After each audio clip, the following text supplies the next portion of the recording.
hanya peduli kepada partainya, lebih tidak. Dia hanya peduli kepada kekuasaan dan nama besar partainya. Lebih tidak ada.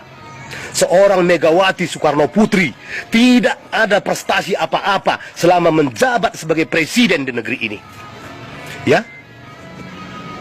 Sekarang dia setelah berseberangan dengan Bapak Joko Widodo selalu menyindir, merasa paling paham, merasa paling peduli dengan keadaan rakyat negeri ini.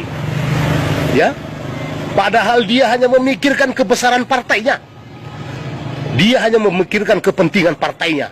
Lebih tidak ada. Itulah Megawati, seorang mantan presiden. Ya. Mereka yang mengatasnamakan pemerhati politik yang merasa peduli dengan rakyat negeri ini, tapi tidak pernah berbuat apa-apa untuk rakyat negeri ini. Mereka menghujat, mencaci, dan memaki kepala negara yang membangun, yang ingin mensejahterakan rakyat, terbukti dari hasil kerjanya selama lebih kurang 10 tahun.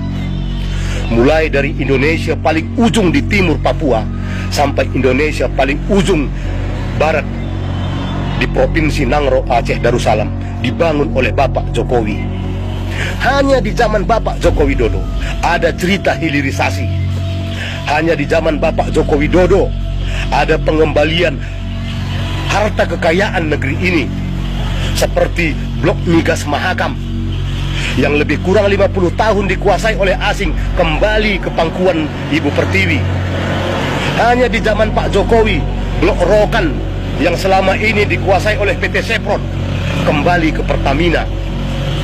Hanya di zaman Pak Jokowi, hanya Pak Jokowi yang mampu mengembalikan saham Freeport menjadi mayoritas milik Indonesia, 51% lebih dikuasai sekarang oleh PT Inalum. Hanya di zaman Pak Jokowi.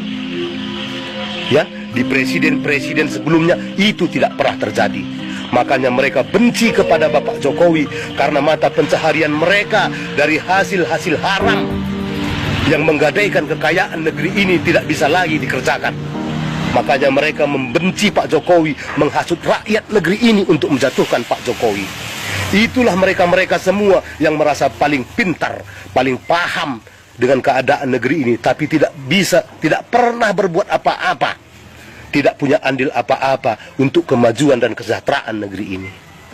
Silahkan Anda semua yang menilai siapa pemimpin terbaik di negeri ini.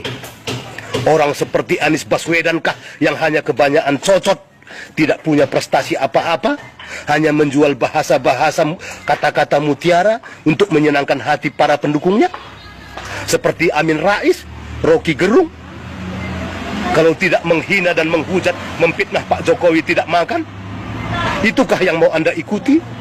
Buat penilaian dan keputusan di hati Anda. Berpikirlah dengan pintar dan pakai logika.